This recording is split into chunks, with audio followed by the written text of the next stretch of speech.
One more turn.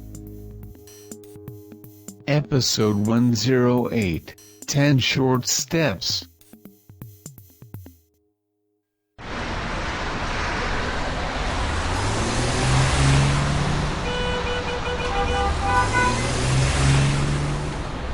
Any chance you could slow this thing down, Carson?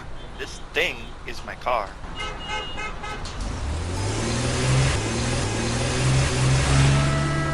Yeah, well, I've got my own things, and I like to keep them intact.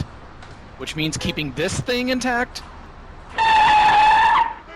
It doesn't take long to get out of town's highlands and the countryside's lowlands.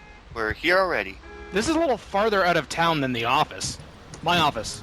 Riley's office. Our off...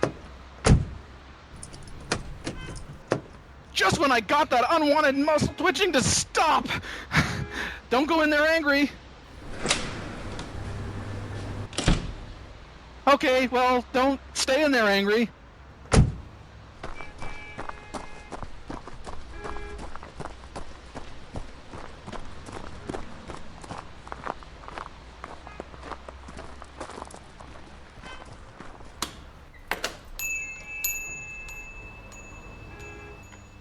Where did Carson go? Sir, close your mouth and the door if you're staying. Better, though you can still catch a fly or two with that gap in your face. The man that walked in here before me. Where did he go? He just walked in my father's office without so much as a glance in my direction, even after all we've been through together. You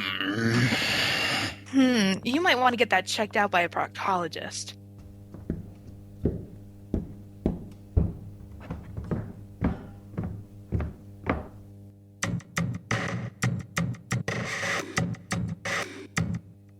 Hudson, this doesn't concern you. My company almost did business with you. Yeah, almost being the operative word. Like almost being pregnant, and it's not even your company. Let's not split hairs. Like Carson said, this doesn't concern you, so how about you split? What? I can make bad puns too when the mood strikes. Nobody is striking anything or anyone. I'll leave, but only with Carson in tow. Gary, I think it's safe to say you don't represent One More Turn Solutions anymore. I'm so glad you arrived in time to put all of this ranting and raving into context for me. Knowing how much of an emotional eunuch he was when dating my daughter, it must have taken quite the transfusion of piss and vinegar to get Carson to confront me like this. Were you a donor? If there's one thing that Bella taught me while we were dating, it was to speak my mind to those who need to hear it, and when they need to hear it. A lesson that sunk in a little too late to save that relationship, thankfully. I should have listened to Caleb when he insisted we find another lawyer. Maybe if I had listened, you wouldn't have been anywhere near my brother to clone his phone and upload that video of me without permission. Since I seriously thought you could one day be my son-in-law, I tried to show you to ask for forgiveness, not permission. It's oh so clear now that you knew what Riley was up to with the Doe contract and those documents to support it. You were going to gain a controlling interest in One More Turn and use the voting power behind those shares to push Caleb and I out of our business.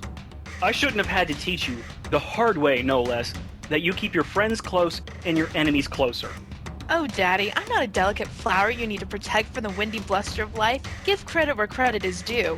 You may have convinced me to adopt that line of thinking, but it was I who devised how to use it to our advantage. First Hudson, now you. How did you get in here without anyone else noticing? The door was open. In 10 short steps, I was going to bring down the Brother Stork once and for all. You not only look, but also sound like your father. That's an image I did not need superimposed over some intimate memories. My father already called you that to your face, huh? Never giving credit indeed. Why don't you all just agree to disagree and move on with your lives? Separately. Unbelievable.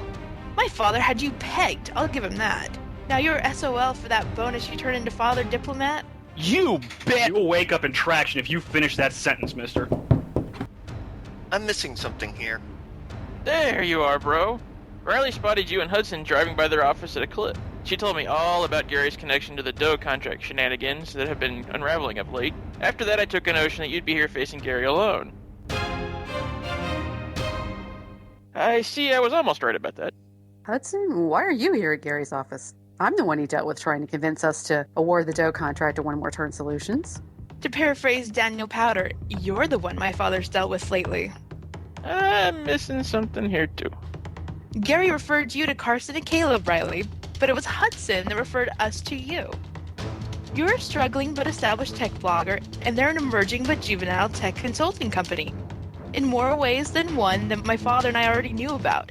For showing us how we could use that to our advantage, he was going to get himself a handsome payout when we took a controlling interest in the newly taken public One More Turn Solutions. Why am I battling the seasoned lieutenant when I can take on the cocky captain of this ship of lies and deceit? Start running, Hudson.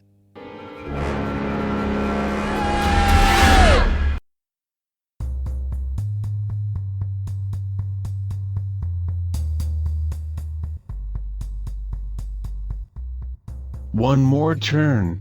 Written and created by Daniel Dan Q. Quick. Edited by Andrew Fuzzy Fractal 42 and Dark Cloud. Directed and produced by Daniel Dan Q. Quick. Episode 108, 10 Short Steps. Characters in order of appearance. Hudson voiced by Daniel Dan Q. Quick. Carson voiced by Scott Alpha Shard Dirk. Bella voiced by Annalie Cardamandua. Barney. Gary voiced by Christopher Blauer Fackel. Ryder. Caleb voiced by Michael Uber Marklar. Bryant. Riley voiced by Stephanie McAlua.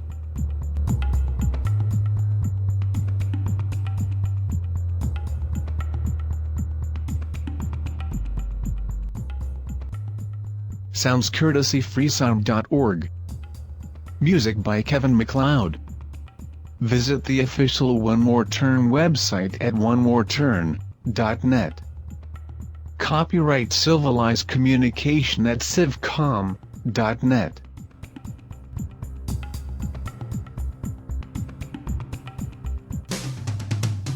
On the next episode of One More Turn, Riley looks to make amends. There you are, Caleb. I tried your office first, but when you weren't there, I came straight here. Of all the other places in the world that I could be, why would you come here next? But not everyone is looking to receive it. Are you serious? After everything that went down, Riley is actually giving the dough contract to Acme Smith for real? Leading to Caleb setting the tone. Wrapped in that was your toying with us professionally. I'm not about to have you take us brothers dork to the cleaners personally, too. I'll see myself out.